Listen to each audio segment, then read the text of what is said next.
Hello Internet, welcome back to my channel. My name is Luke Irvin and today we are doing a Take 5 Tech News. Today is June 7th, 2021, and I like to call this Apple Day. This is also WWDC, or Apple's Worldwide Developer Conference. This is held in June every year. This is where we get all the latest software announcements that will be coming later this fall, but we had a lot of updates today, so let's start going through them. All right, so I'm going to start off with iPhone. We are getting iOS 15 coming this fall, so let's go over. There was quite a few updates.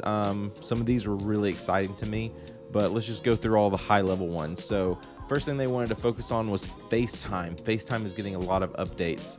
If you are using the AirPod Pros, one cool thing with these is the spatial audio. I just upgraded to these, and the spatial audio is really cool. Essentially, they're able to use the technology so no matter where you kind of turn, you're always kind of getting this crisp audio experience. So they're bringing that to FaceTime. They're also using machine learning on the microphone, so that way you can block out noise, or you can even bring in noise depending on the situation. They're bringing portrait mode. Portrait mode is a big thing. We'll talk about this later. You can now schedule calls with something called, I think it was called Face Link. So essentially you can schedule, create a link, share it out through email or messages, which is kind of cool. And then another new thing that they pushed on was Share Play. Essentially what this is another picture-in-picture mode where you can share experiences through FaceTime. This could be sharing music or movies or even sharing your screen. They push pretty heavily on the movies. This is one I'm actually torn on, mainly because like if I'm watching a movie, I don't necessarily want to be, I don't know, looking at my phone while I'm watching a movie, you know? The whole concept is like you can kind of like talk during the movie and share your experiences or facial expressions of those moments, which I guess is kind of cool. A big part of this is if you're using this experience and you have an Apple TV, you could share the movie to the Apple TV. So that way on your phone, you're just getting that FaceTime experience. It's hard for me to picture someone wanting to like hold their phone up like this while they're watching a movie on their bigger TV, especially for like 2 hours. I'm curious to see where this goes. Let me know in the comments if you'll use this feature. All right, so let's move on. Messages got another update. This one was really cool, a new design for photos. So if you're, for example, if you're on a vacation with your family and you're sharing photos, it's creating this new collage type design. You can tap and go into it, view all the photos. My understanding is that it's auto-saving these photos. So if you go into the Photos app, I believe it's under the For You tab, you're going to see these photos that you took, but you'll also see the photos that were shared and part of that collage. I'm curious to see how this works exactly. I'm also curious how this will work with Android. So if someone in that chain is an Android user, they share a photo, will it add to that collage on iPhone, or will it be separate? Really curious about that. They added more features for Do Not Disturb. One thing they're bringing back is the custom messages, which always struck me as odd. I don't know why they would have removed this from the beginning. When Do Not Disturb first came out, you could add a custom message. So if I was driving, I could type out a message, say, hey, I'm driving, I'll call you back later. They removed that. It seems they're bringing a lot of this back in, but a lot of this goes into this next announcement, which is a brand new thing called Focus. Focus is really, really cool. Essentially what it's doing is it allows you to customize your phone throughout the day based on what you're focused on. So for example, you can have a general Do Not Disturb, but as most people, you're probably working, or you could be in school, or you're taking personal time. This allows you to customize what notifications you're getting, also what apps you'll be able to see. So for example, for me, I work a lot, but I have certain times where I want to be with family and I may not want to really see my work email or maybe some other apps on my phone. So switching my focus to personal time, you can change the whole experience of your phone, see very specific apps, remove notifications. So it's a really cool thing. I like that because if I want to spend time with family, I can kind of remove the notifications from work for a little bit and then revisit those later. And you can create your own focus themes, which is really, really cool. I'm excited to try this one out. Another new thing that's cool is for photos, live text. I think this is really cool because I see things all the time that I may want to try out or I may want to contact, but usually I get so busy that these photos get buried away. But this is really cool. If you're like at a restaurant or someone sends you a photo of a restaurant and like you want to call them and ask them a question, if there was a photo with their name and phone number, within that picture, you can press a button and it will highlight that number so you can call it right from the photo. Really cool. Great if you're whiteboarding ideas and you need to like take a picture and send them. It'll pull that text out and send it in a cleaner version to someone else. Really awesome. All right. So Spotlight's getting a lot of updates. I won't dive too heavily into this. I think one of the cooler things is you get more rich information based on contacts. And that will go layers based on like how you're doing other Apple related features such as Find My, Do Not Disturb, etc. But I want to dive into something I'm really excited about, and that is Wallet. This is something I've been waiting for a while, but the two big things they're bringing to Wallet is Keys and ID. So they announced Keys at the last WWDC, but now they're expanding on it more. So Keys essentially means using the Wallet app as a key for things such as your vehicle, your office, hotels, etc. Example is, I'm going to go on a vacation, I stay at a hotel. Once I get there, check in, the key is automatically added to my Wallet app where I can just use that versus having a physical key. Vehicles, they're going to be adding more. I know BMW is a big starting one, but they have a list of vehicles, so you can Google that and check it out.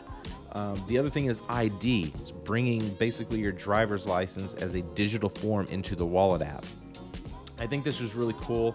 I want to read up more on this because there are certain things that I would be wary about. One cool thing they announced was that the TSAs are working on digital enabled checkpoints. So if you go to the airport, there will be specific checkpoints where they can use that digital ID versus seeing the physical copy. The one thing where I get nervous about is if you were to be pulled over by a police officer, are they essentially just going to take your phone because the ID is on there, or will they have some sort of app or some sort of way where that data can be transferred to their device so that way you maintain your phone? I think this is where it'll get most people nervous. Makes me a little nervous, but I'm sure we'll get more information on that later. So other iOS related announcements were weather updates and map updates. Won't dive in too heavily. Weather makes sense because Apple just purchased Dark Sky. Maps is constantly getting updated. They're focusing more on more of the little details and even going into a 3D experience with improved navigation. Pretty cool. So I want to move on. I want to talk about iPadOS for a little bit. Nothing too crazy here. The biggest thing here is they're basically pulling a lot of things that you got in the previous iPhone update, the previous iOS 14 update, and they're really just transferring that to iPadOS. You're also getting some additional multitask features and some split screen features. So that's all I want to talk about there. We'll reference iPad later though for some other cool features. So going to the WatchOS, again, as I mentioned, portrait mode earlier, they're bringing portrait mode to the WatchOS where you can have a new photo watch face that is portrait. It's pretty cool. Photos is getting an update, so you can do more things there. You can now do more in messages, as in there will be the image Giphy search that you find in the Messages app on your phone that is now included in WatchOS, and a lot of health updates, including checking your repository rate. So macOS, we are getting a new macOS this fall called Monterey.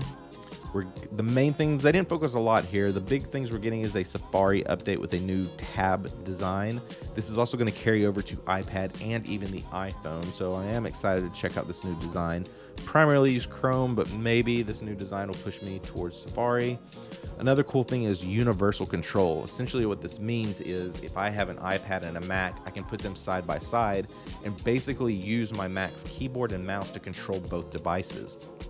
Essentially, you're just extending your screen. You can also use two Macs. So if you had an iMac, a MacBook, and an iPad, you could line them all up and move, drag and drop things from each device to where it needs to go. Honestly, it's really cool. It seems like it just happens. Like there was nothing, they didn't show turning anything on. It's just you put the devices side by side and you're able to drag your mouse over to the iPad and then you could type using your keyboard, etc. So really cool. Also bringing AirPlay to Mac. Mac is also getting shortcuts. So those are some of the big things for macOS. The last thing I want to talk about here is iCloud updates. Two big things they focused on here were account recovery. Essentially, if I forgot my iCloud password, I can have a list of trusted people where I can ping one of them, they'll get a code. I would need to reach out to that person to get the code to be able to reset my iCloud account. Pretty smart. I know if you lose this information, this is pretty major, and this is something you don't want to lose, because if you're storing everything in iCloud, that is your backup. So the next thing is the digital legacy program.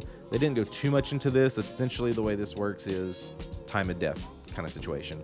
I can set up certain information that I want to be passed down to my children or my spouse. So if I were to pass away, it kind of passes down where they have some key contacts, some other things as well. And then the last thing on iCloud was iCloud Plus. This goes more into the privacy side of things.